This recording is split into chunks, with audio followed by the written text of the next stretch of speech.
Republican presidential candidate Senator Tim Scott went into the lion's den this week on ABC's The View. He went right after the issue of race after Joy Behar, a white woman, brought it up last month after Scott announced he's running.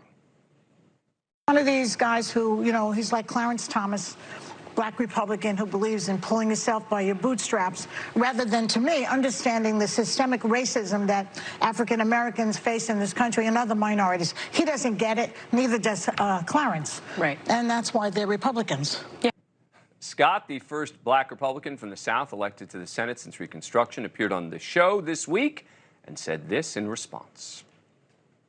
And one of the reasons why I'm on the show is because of the comments that were made, frankly, on this show, that the only way for a young African-American kid to be successful in this country is to be the exception and not the rule. That is a dangerous, offensive, disgusting message to send to our young people today, that the only way to succeed is by being the exception. The fact of the matter is we've had an African-American president, African-American vice president. We've had 2 African-Americans to be secretaries of the state. Every kid today can just change the stations and see how much progress has been made in this country.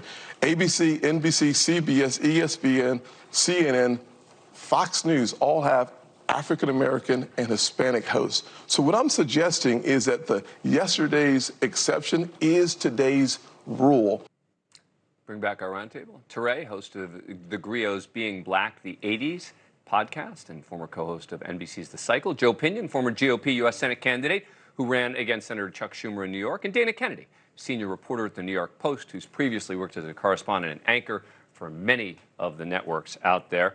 All right, Joe Pinion, as the only black Republican sitting at the table right now. Let me ask you, what are your thoughts on this? Well, look, there's a few things to unpack. I mean, number one, the people who can't stop talking about white privilege always seem to take the privilege to disparage people of color who they disagree with. I think what happened with Senator Scott, and seems to keep happening with him, is that it's when semantics collide with politics. And what I mean by that is that if you look at what happens with the conversation of systemic race, Republicans systematically reject it. I think Democrats are habitually trying to say that there was only one person responsible for the systemic racism, that being conservatives. And so I think if you ask every single Republican, including Senator Scott, he would tell you that he believes that there is a multi-generational failure of black students in schools, black communities when it comes to safety. And I would say there's a word for that. It's called systemic. And so you shouldn't be afraid of the world. Systemic racism is real.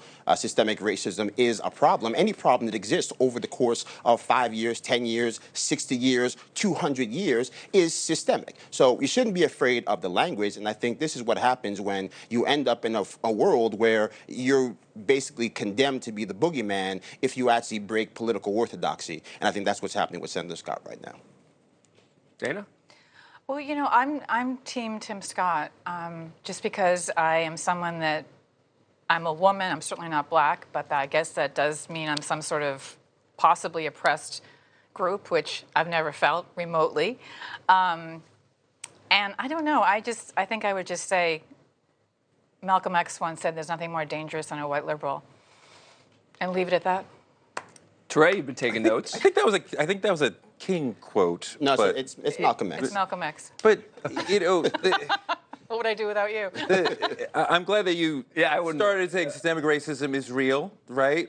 White privilege is real. I find it kind of disgusting and gross when black people try to argue that it's not real. Obviously, it's real. It's had a massive impact on all of our lives. You don't have to be racist. It's not about conservatives are the ones pushing it. White people are the ones who have constructed this system long before the current construction, the current idea of what being a conservative is. This goes way past Ronald Reagan, way past Richard Nixon. Certainly. This is deeply embedded in American history. The advantages that you have as a white person go far beyond what you can feel and see in a given day.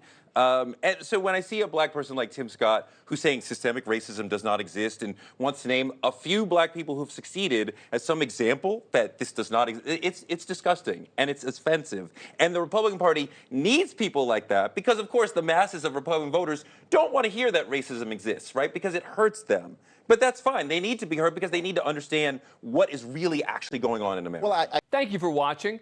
Go to newsnationnow.com to find NewsNation on your cable provider. And don't forget to click the red subscribe button below to get more of NewsNation's fact-driven, unbiased coverage.